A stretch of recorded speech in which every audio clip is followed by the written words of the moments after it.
आपके दोस्त, परिवार के सदस्य, रिश्तेदार कोई भी आपसे पैसे लेने के समय तो आसानी से ले लेता है, लेकिन देने के टाइम पर आपके पैसे वापस नहीं करता। जी हाँ, कानूनी तरीके क्या होते हैं अगर किसी ने आपके पैसे ले लिए हैं किसी कारणवश और फिर वो आपके पैसे नहीं दे रहा है, तो आप कैसे किन किन परिस्थितियों में अपने पैसे को रिकवर कर सकते हैं, कैसे आप वापस ले सकते हैं। नमस्कार, आपने शुरुआत लीगल एडवाइस में अशोक पांडे के साथ की है। अगर आप नए हैं, हमेशा की तरह मेरी आपसे रिक्वेस्ट है, इस वीडियो को आप सब्सक्राइब करें, लाइक करें हमारे चैनल को, जिसकी वजह से आपको जो कानून की लेटेस्ट इन्फॉर्मेटिव वीडियोज़ हैं, कानून की जो जानकारी है वो आपको मिलती रहे, आप तक पहुंचती रहे। तो इस पर्टिकुलर मुद्दे में हम बात कर रहे हैं कि अगर आपके विशेष तौर पर कोई व्यक्ति कोई भी अगर आपके पैसे ले लेता है और अगर आपके पैसे वापस नहीं करता, तो उस कंडीशन में आप क्या कर सकते हैं। ज़रा समझते हैं क्या क्या आपके पास ऑप्शन अवेलेबल हैं। सबसे पहले तो आप उन्हें डिमांड रिक्वेस्ट भेजें, जो कि आप मेल के थ्रू कर सकते हैं, व्हाट्सएप के थ्रू कर सकते हैं।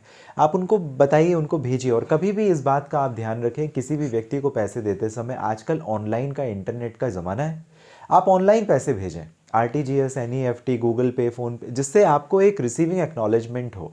ये गलती कभी ना करें कि आप किसी व्यक्ति को जो पैसे दे रहे हैं वो कैश में पैसे दे रहे हैं, क्योंकि कैश में आपने दिया, फिर आपको अगर रिसीविंग नहीं है, रिसीट नहीं है, प्रॉपर अग्रीमेंट नहीं है, तो उस कंडीशन पे आप साबित नहीं कर पाएंगे।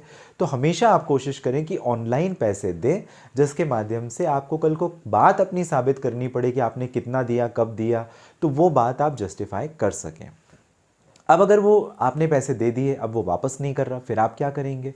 आपके पास में 3 ऑप्शन बनते हैं। पहला तो ये कि आप, अगर इंटेंशन उस व्यक्ति का चीटिंग का है, फ्रॉड का है, वो आपके साथ में कुछ बदमाशी करना चाह रहा है, वो आपके पैसे नहीं वापस आपको करना चाह रहा, क्योंकि उसका इंटेंशन ही नहीं, वो देना ही नहीं चाहता, इस कंडीशन पर आप उसके खिलाफ में एफआईआर भी पुलिस थाने में दर्ज कर सकते हैं। दूसरा, आप सिविल एक्शन ले सकते हैं उसके अगेंस्ट में। सिविल एक्शन कैसे? पहले आप लीगल नोटिस भेजें और समरी सूट फाइल करने का प्रोविजन है ऑर्डर 37 सिविल प्रोसीजर कोड 1908 में, जहां पर आप समरी सूट केस का फाइल कर सकते हैं और कोर्ट आपको देखेगी आपके एप्लीकेशन के हिसाब से जो आपके पेंडिंग पेमेंट है या जो आपके ड्यूज़ हैं, जो पेमेंट आपके बकाया हैं, जो लेनदारी है, उसके लिए अपोजिट पार्टी को एक लीगल नोटिस भेजे, कोर्ट की तरफ से नोटिस समन इशू करेगी। उनको सुनने के बाद कोर्ट आपका समली आसानी से, शॉर्ट आप समझ सकते हैं कि आपके केस को सुनने के बाद फटाफट उसका निपटारा करेगी और आपके जो पेंडिंग ड्यूज़ या पेमेंट है वो आपको दिलवाने में आपकी मदद करेगी। तीसरा एक ऑप्शन ये भी हो सकता है कि आप उनसे चेक ले लें, एक चेक ले लें जो कि अगली तारीख किसी का हो।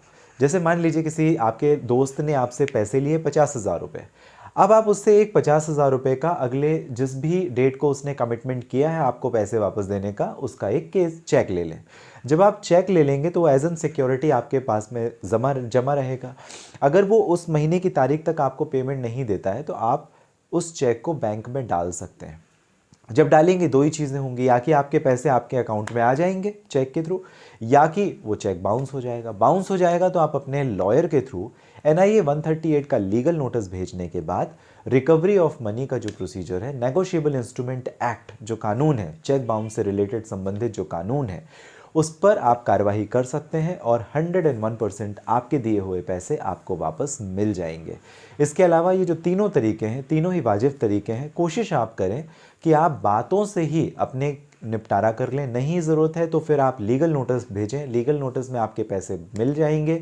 नहीं तो फिर अगर इंटेंशन ही नहीं है सामने वाले का, उसने आपके साथ इंटेंटली बदमाशी करी है, तो आप एफआईआर दर्ज कर सकते हैं और एफआईआर दर्ज करने पे भी अगर आपका पैसा नहीं मिला तो आपको सिविल केस फाइल करना पड़ेगा, जो कि summary suit order 37 civil procedure code के अनुसार होगा। आपको जानकारी कैसी लगी मुझे ज़रूर कमेंट बॉक्स में मेंशन कीजिएगा। साथ ही साथ अगर आप मुझे बात करना चाहते हैं तो इस वीडियो के डिस्क्रिप्शन में डिटेल है, लिंक है, जहां से डायरेक्टली अपॉइंटमेंट बुक करके भी आपकी और मेरी हो जाएगी बात। मिलेंगे अगले वीडियो में, तब तक के लिए आप सभी स्वस्थ और सुरक्षित रहें।